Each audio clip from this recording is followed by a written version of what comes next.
Gandang hapon mga idol. Kung naalala nyo mga idol, mga ilang araw, daw nakapag-post ng video. Kasi hinuli ako mga idol.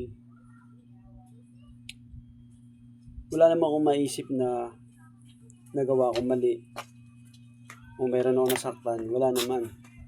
Ang pinagtatakan ko, ba't ako hinuli? Nung tinanong ko tuloy yung humuli sa akin, sabi ko, Sir, ba't niyo po ako hinuhuli? Ano po ba yung kasalanan ko?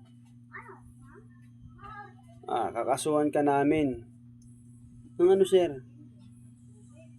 Kasi ang sabi nung isa, yung mga nagrereklamo kasi sa'yo, inaagawan mo raw sila. Sabi ko, wala akong ano yan, sir, wala akong alam sa mga ganyan, wala po akong inaagawan. Hindi. Kakasuhan ka namin. Ay, ano yung sir, ikakaso nyo sa akin? Illegal at cute face. Sir, illegal at cute face? Sumama na lang ako.